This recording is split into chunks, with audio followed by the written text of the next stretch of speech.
Shalom, bertemu lagi dengan saya dan dalam pertemuan kita kali ini kita akan membahas satu topik di bawah judul Hidup yang tak berkekurangan.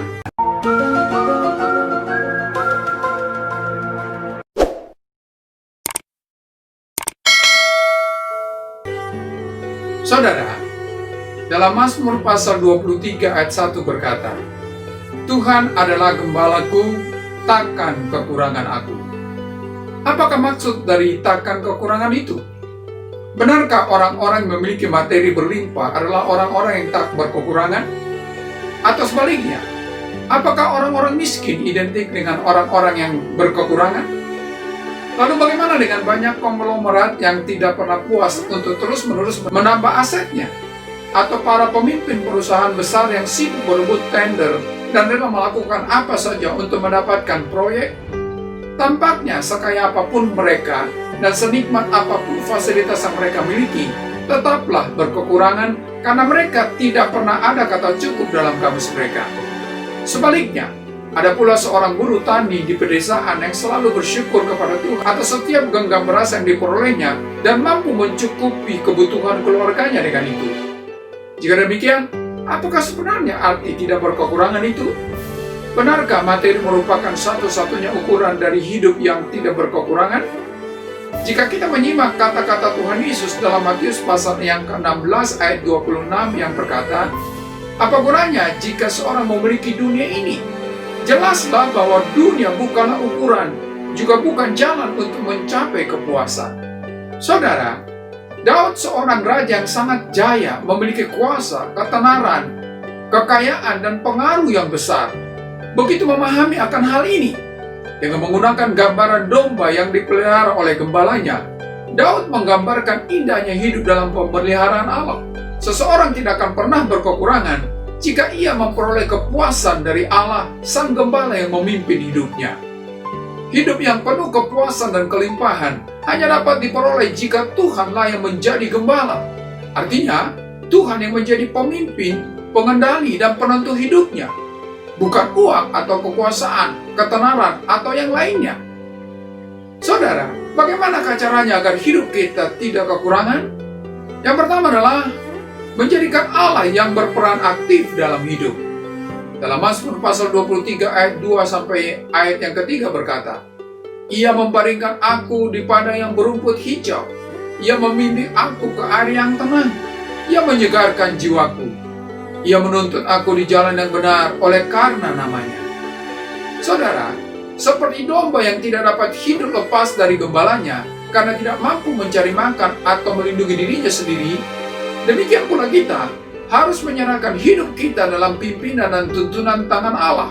Dan sebagaimana gembala akan membaringkan, membimbing, menyegarkan, dan menuntun dombanya, maka kita pun harus membiarkan Allah berperan aktif dalam hidup kita. Bukan aku, melainkan Dia. Apapun yang Anda kerjakan di tengah-tengah dunia ini, janganlah dilakukan karena Anda mampu, atau karena Anda punya pengalaman, ataupun karena kepandaian Anda, melainkan karena Allah yang berkarya melalui Anda. Saudara, Allah sang pemimpin digambarkan sebagai gembala, dan bukan pemimpin perusahaan misalnya. Karena berbeda dengan seorang manajer yang cukup memberi instruksi dan perintah dari jauh, gembala selalu berada bersama-sama secara fisik dengan domba-dombanya. Ia memimpin dengan berjalan di depan. Ia yang akan menghadapi musuh sementara domba-dombanya aman di belakangnya. Ia pun dikenali dari suara dan hentakan tongkatnya. Karena itu, relakan Tuhan menjadi petunjuk arah jalan kehidupan Anda dan pekalah mendengar suaranya. Maka hidup Anda akan aman di jalan yang benar dan dipuaskannya. Karena tidak ada seorang pun tahu apa yang akan terjadi dalam 1 menit ke depan dalam hidup manusia, kecuali Allah sang pemilik kehidupan itu sendiri. Kalau Allah yang berperan dalam kehidupan Anda, maka Dia yang menjamin pemenuhan kebutuhan Anda. Dan Allah tidak sekadar menjamin kebutuhan materi saja. Lebih dari itu, apapun yang diberikan Allah adalah sesuatu yang menyehatkan dan menyegarkan, bukan yang membuat sakit. Karena Allah sang gembala akan membimbing kita untuk mendapatkan materi secara benar dan sehat. Hal itu digambarkan dengan rumput yang hijau dan air yang tenang. Materi atau kebutuhan fisik yang didapat tanpa bimbingan Allah justru dapat menghancurkan kita. Karena materi itu mungkin berupa rumput yang beracun atau air yang di dasarnya terdapat pusaran arus yang dapat menenggelamkan Anda. Yang kedua adalah menghadirkan Allah dalam pergumulan. Dalam Mazmur pasal 23 ayat yang keempat berkata, "Sekalipun aku berjalan dalam lembah kekelaman, aku tidak takut bahaya, sebab Engkau besertaku. Gadamu dan tongkatmu, itulah yang menghibur aku." Saudara, kehidupan tidak lepas dari permasalahan.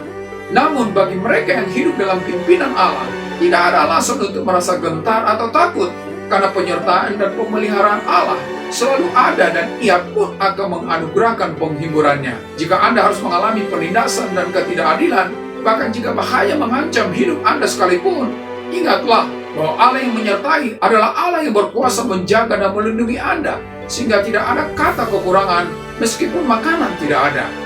Anda juga tidak akan pernah sendiri karena Ia siap untuk menghibur Anda. Allah hadir bukan untuk sekedar menjadi penonton. Ia akan turun tangan dan berperan aktif dalam menolong Anda, sehingga Anda tidak perlu merasa frustrasi oleh karena setiap permasalahan yang ada. Yang ketiga adalah membiarkan Allah yang berperan. Dalam Mazmur pasal 23 ayat yang kelima berkata, "Engkau menyediakan hidangan bagiku di hadapan lawanku. Engkau mengurapi kepalaku dengan minyak, pialaku penuh melimpah." Saudara, jika Anda mengizinkan Allah untuk berperang atas hidup Anda, maka Anda akan menikmati hidup dan bersuka cita dalam pemeliharaannya.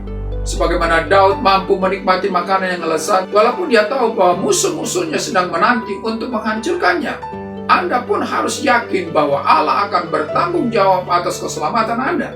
Dengan keyakinan seperti itu, Anda akan tetap tenang dalam segala situasi dan tetap dapat menikmati setiap berkat yang disediakan Allah walaupun sedang menembusi badai krisis.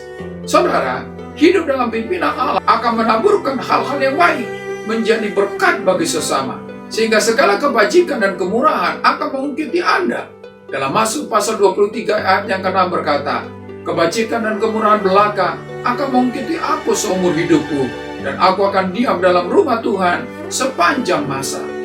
Saudara, jika ini yang Anda miliki, maka dunia akan mencari Anda, sehingga Anda dapat menjalankan peran Anda sebagai terang dan garam, sebagaimana yang dikehendaki Allah.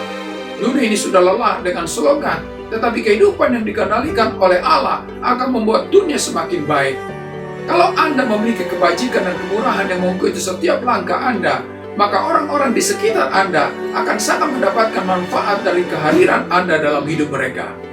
Kehidupan yang takkan kekurangan adalah kehidupan yang menjadi berkat bagi orang lain. Bukan karena ia memiliki sesuatu yang berkelebihan, tetapi karena hidupnya disertai oleh kebajikan dan kemurahan bagi orang-orang di sekitarnya. Oleh karena itu, saudara, kehidupan yang tidak kekurangan adalah kehidupan yang di dalamnya Allah menjadi pengendali hidupnya, sehingga apapun yang dia miliki akan menjadi berkat.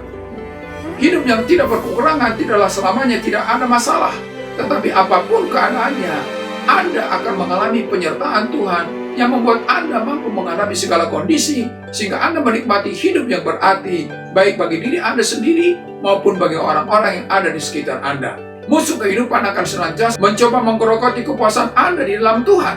Namun kalau Anda izinkan Allah yang berperang atas hidup Anda, maka Anda tetap akan menikmati hidup yang diberkati oleh Allah. Sampai di sini pertemuan kita kali ini, dan kita akan lanjutkan di lain kesempatan.